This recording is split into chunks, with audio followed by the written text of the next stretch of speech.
ଏହା ହେଉଛି ଦୁନିଆର ସବୁଠାରୁ ବଡ଼ ଗୁମ୍ଫା। ନଦୀ ଜଙ୍ଗଲ ଠାରୁ ନେଇକି ଲୁଚିଛି 50 ଲକ୍ଷ ବର୍ଷ ପୁରୁଣା ଅଲଗା ଅଲଗା ଦୁନିଆ। ଏହା ହେଉଛି ଦୁନିଆର ସବୁଠୁ ବଡ଼ ଗୁମ୍ଫା, ଯାହା ଭିତରେ ତିଆରି ହୋଇପାରିବ ଏକ 40 ମହଲା କୋଠା।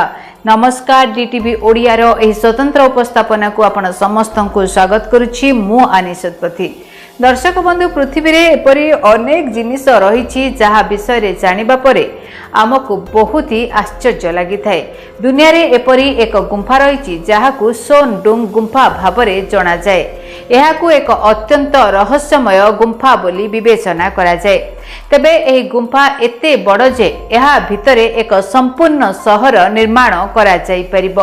କେବଳ ସେତିକି ନୁହଁ, ଏହା ଭିତରେ ଏକ 40 ମହଲା କୋଠା ମଧ୍ୟ ନିର୍ମାଣ କରାଯାଇପାରିବ। ତେବେ ଆସନ୍ତୁ ଆମେ ଆପଣମାନଙ୍କୁ ଏହାର ସ୍ଥାନ ବିଷୟରେ କହିବୁ ଏବଂ ଏହାକୁ କିଏ, କେବେ ଏବଂ କିପରି ଆବିଷ୍କାର କରିଥିଲେ ସେ ବିଷୟରେ ମଧ୍ୟ ଜାଣିବା। ଦର୍ଶକ ବନ୍ଧୁ, ଏହି ସୋନଡୁଙ୍ଗ ଗୁମ୍ଫା ଭିଏତନାମରେ ରହିଛି। ଏହି ରହସ୍ୟମୟ ଗୁମ୍ଫା 1991 ମସିହାରେ ଜଣେ କାଠ କଟାଳି ଦ୍ୱାରା ଆବିଷ୍କାର କରାଯାଇଥିଲା। ପରବର୍ତ୍ତୀ ସମୟରେ 2009 ମସିହାରେ ବୈଜ୍ଞାନିକମାନେ ଏହାର ତଦନ୍ତ କରି ଏହାକୁ ବିଶ୍ୱର ସବୁଠୁ ବଡ଼ ଗୁମ୍ଫା ଭାବରେ ଘୋଷଣା କରିଥିଲେ। 2013 ମସିହାରେ ପର୍ଯ୍ୟଟକମାନେ ଦୂର ଦୂରାନ୍ତରୁ ଏହାକୁ ପରିଦର୍ଶନ କରିବା ଆରମ୍ଭ କରିଥିଲେ। ସୋନଡୁଙ୍ଗ ଗୁମ୍ଫା 200 ମିଟର ଉଚ୍ଚ ଏବଂ ପ୍ରାୟ 5 କିଲୋମିଟର ଲମ୍ବା ଅଟେ। ଏହି ଗୁମ୍ଫାରେ ଅନେକ ଘନ ଜଙ୍ଗଲ ଏବଂ ଘାଟି ମଧ୍ୟ ରହିଛି। ଭିତରେ ପ୍ରବାହିତ ନଦୀଗୁଡ଼ିକ ଏହି ଗୁମ୍ଫାର ଏକ ବିଶେଷ ବୈଶିଷ୍ଟ୍ୟ ଅଟେ। ସୋନଡୁଙ୍ଗ ଗୁମ୍ଫାକୁ ଭିଏତନାମର ଗ୍ରେଟ୍ ୱାଲ୍ ଭାବରେ ମଧ୍ୟ ଜଣାଯାଏ। ଏହା କାର୍ବୋନିଫେରସ୍ ଏବଂ ପର୍ମିଆନ୍ ଚୂନ ପଥରରେ ଗଠିତ। ଗୁମ୍ଫାର ବୟସ 20ରୁ 50 ବର୍ଷ ମଧ୍ୟରେ ବୋଲି ଆକଳନ କରାଯାଇଛି। ଏହି ଗୁମ୍ଫା ଭିତରେ ପ୍ରତିଧ୍ୱନିତ ପବନ ଏବଂ ଶବ୍ଦ ବାହାର ଦ୍ୱାରରେ ମଧ୍ୟ ଶୁଣାଯାଇପାରିବ। ଏହା ଏତେ ବଡ଼ ଯେ ଏହାର ନିଜସ୍ୱ ମେଘ ସୃଷ୍ଟି ହୁଏ ଏବଂ ବର୍ଷା ବି ହୁଏ। ବୈଜ୍ଞାନିକମାନେ ଏହି ଗୁମ୍ଫାର 200 ମିଟର କାନ୍ଥ ପାର କରି 2ଟି ପ୍ରବେଶ ଏବଂ ପ୍ରସ୍ଥାନ ଆବିଷ୍କାର କରିଛନ୍ତି। ଏହାର ଭିତର ସମଗ୍ର ଗୁମ୍ଫା ସିଷ୍ଟମ 656 ଫୁଟ ଉଚ୍ଚ ଅଟେ।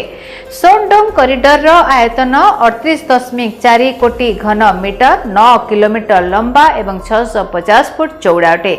ଏହା ଏତେ ଚଉଡ଼ା ଯେ ଏକ ବୋଇଂ 747 ଏହା ଦେଇକି ଯାଇପାରିବ।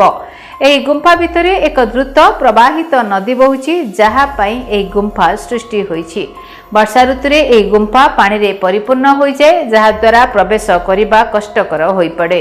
ଗୁମ୍ଫାରେ 2ଟି ବଡ଼ ସିଙ୍କହୋଲ ଅଛି, ଯାହା ଝରକା ଭାବରେ କାର୍ଯ୍ୟ କରେ।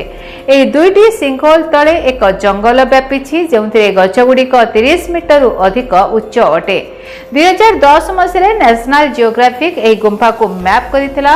ଏହା ବିଶ୍ୱାସ କରାଯାଏ ଯେ ଏହାର କେବଳ 30% କେବଳ ଏକ୍ସପ୍ଲୋର କରାଯାଇଛି। ପ୍ରତି ଋତୁରେ କେବଳ 1000 ଲୋକଙ୍କୁ ପରିଦର୍ଶନ କରିବାକୁ ଅନୁମତି ଦିଆଯାଇଛି ଏବଂ $3000 ଫି ଆଦାୟ କରାଯାଏ। ତେବେ ଦର୍ଶକ ବନ୍ଧୁ, ଆପଣ ଅନେକ ଗୁମ୍ଫା ତ ଦେଖିଥିବେ, ମାତ୍ର ବିଶ୍ୱର ସବୁଠୁ ବଡ଼ ଗୁମ୍ଫା ଏଇଠାରେ ଭିଏତନାମରେ ଅଛି। ଆଜ୍ଞା ହଁ, ଏପରି ଗୁମ୍ଫା କେବଳ ଭିଏତନାମର ଏକ ଜଙ୍ଗଲ ମଧ୍ୟରେ ରହିଛି। ଏହି ଗୁମ୍ଫା ଏତେ ବଡ଼ ଯେ ଏଠାରେ 40 ମହଲା ବିଶିଷ୍ଟ ଗଗନଚୁମ୍ବୀ ଗୋଟିଏ କୋଠା ମଧ୍ୟ ତିଆରି କରାଯାଇପାରିବ। ଭିଏତନାମର ମଧ୍ୟଭାଗରେ ସୋନଡୁଙ୍ଗ ଗୁମ୍ଫା ହେଉଛି ବିଶ୍ୱର ସବୁଠୁ ବଡ଼ ଗୁମ୍ଫା।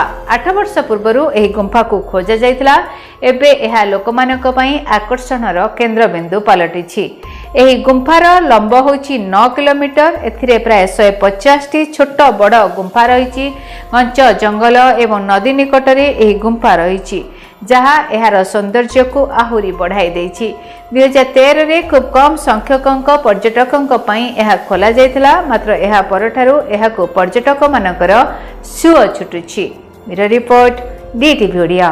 ଯଦି ଆପଣଙ୍କ ଜୀବନରେ ବ୍ୟକ୍ତିଗତ ପାରିବାରିକ ସମସ୍ୟା, କର୍ମକ୍ଷେତ୍ର ନିଯୁକ୍ତି, ବୈବାହିକ ସମସ୍ୟା, ବାସ୍ତୁଦୋଷ ଏବଂ ମାଲି ମକଦ୍ଦମା ଆଦି ସମସ୍ୟା ଥାଏ, ତାହେଲେ ସମସ୍ୟାର ସମାଧାନ ଓ ପରାମର୍ଶ ପାଇଁ ଆମକୁ ଯୋଗାଯୋଗ କରନ୍ତୁ। ଜ୍ୟୋତିର୍ବିଦ doctor Bhabani Shankar Mohapatra, Budheswari colony, plot number 26, Bhubaneswar. Phone number 9776833302, 9439444924।